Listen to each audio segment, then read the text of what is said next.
Hello, আসসালামু আলাইকুম সবাইকে। সবাই কেমন আছেন? আলহামদুলিল্লাহ আমি ভালো আছি। কার কার বিরিয়ানি পছন্দ? আমাদের তো অনেক পছন্দ বিরিয়ানি। আর আজকে আমরা বিরিয়ানি রান্না করব, চিকেন বিরিয়ানি। আর এই জন্য আমি প্রথমে চিকেনগুলোকে ভালো করে ধুয়ে পরিষ্কার করে নিয়েছি। তারপরে একটা ফ্রাই প্যানে পরিমাণ মতন তেল দিয়ে দিলাম। তারপরে দিয়ে দিলাম আস্ত গরম মশলাগুলো দিয়ে দিলাম পরিমাণ মতন আদা বাটা, রসুন বাটা। একটু নাড়াচাড়া করে আমি দিয়ে দিব মশলা কষানোর জন্য একটু পানি।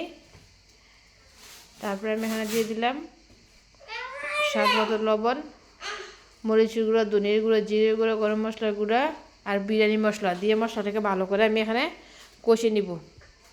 আর আমি এখানে বিরিয়ানি মশলার জন্য বাদাম, স্টার মশলা, তারপরে অন্যান্য যে বিরিয়ানি মশলাগুলো সবগুলো আমি এখানে বেটে নিয়েছি। আর সাথে দিয়ে দিলাম টক দই। আমি মশলাটা টক দইটা ভালো করে ফেটে তারপরে দিয়ে দিব মশলাটার সাথে দিয়ে ভালো করে মিশিয়ে নিব যাতে কোনো দলা না থাকে। মশলাটা কষানো হয়ে আসলে আমি ধুয়ে রাখা চিকেনগুলোকে দিয়ে মশলাটার সাথে ভালো করে মিশিয়ে তারপরে একটা ঢাকনা দিয়ে কিছুক্ষণ রান্না করব। অল্প কিছুক্ষণ পরে ঢাকনাটা উঠিয়ে আমি আর একটু নাড়াচাড়া করে দিব, তখন চিকেন থেকে পানিটা বের হয়ে আসবে। আমি প্রায় আধা ঘন্টার মতো চিকেনটা রান্না করব। যখন দেখব মাংসটা সিদ্ধ হয়ে আসছে এবং পানিটা শুকিয়ে আসছে তখন আমি মাংসটা উঠিয়ে নিব। তারপরে আমি আরেকটা পাতিলা বসিয়ে দিলাম, দিয়ে দিলাম পরিমাণ মতন বাটার আর পেঁয়াজ কুচি। বাটার না থাকলে আপনারা ঘি দিতে পারেন, ঘি দিলে ঘিয়ের ফ্লেভারটা অনেক ভালো আসে। আমি ঘিটা পরে ইউজ করবো, এই জন্য প্রথমে বাটার আর তেল দিয়ে দিলাম। তারপরে দিয়ে দিলাম ধুয়ে রাখা চাল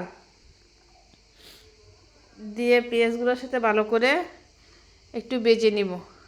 আমার ভাজা হয়ে গেলে আমি যে পরিমাণ চাল নিয়েছিলাম এর ডাবল পরিমাণ পানি দিয়ে দিলাম, দিয়ে পরিমাণ মতন লবণ দিয়ে নাড়াচাড়া করে ঢাকনা দিয়ে ডেকে দিব। অল্প কিছুক্ষণ পরে ঢাকনাটা উঠিয়ে দেখবো বলক চলে আসছে কিনা। বলক চলে আসলে একটু নাড়াচাড়া করে দিব। আর এই পর্যায়ে কিন্তু বিরিয়ানিটা হতে খুব বেশি সময় লাগে না। তারপরে আমি রান্না করে রাখা চিকেনগুলোকেও দিয়ে দিব, দিয়ে চালটার সাথে ভালো করে চিকেনগুলো নাড়াচাড়া করে আমি মিশিয়ে দিব যাতে সব দিকে চিকেনগুলো সমান পরিমাণে মিশে যায়। মেশানো হয়ে গেলে আমি বিরিয়ানি মশলা দিয়ে দিলাম। আমি এক প্যাকেটে অর্ধেক প্রথমে চিকেনটার সাথে ইউজ করেছিলাম, বাকি অর্ধেকগুলো আমি এখানে দিয়ে দিলাম। দিয়ে ভালো করে নাড়াচাড়া করে মিশিয়ে ঢাকনা দিয়ে ডেকে দিলাম। তারপর পানিটা কমে আসলে আমি চুলার আঁচটা একদম কমিয়ে দিব, লো হিটে দিয়ে দিব। যে আমার বিরিয়ানিটা হয়ে আসছে, আমি চুলার আঁচটা একদম কমিয়ে দিয়েছি। আর উপর থেকে দিয়ে দিলাম কিছু ঘি। আর এই পর্যায়ে ঘি দিলে ঘিয়ের ফ্লেভারটাও অনেক ভালো আসে। আমি একটু নাড়াচাড়া করে দিলাম। তারপরে আমি উপর থেকে কিছু পেঁয়াজ বেরেস্তা দিয়ে দিলাম। আর পেঁয়াজ বেরেস্তা দিলে গ্রানটাও ভালো আসে, খেতেও ভালো লাগে।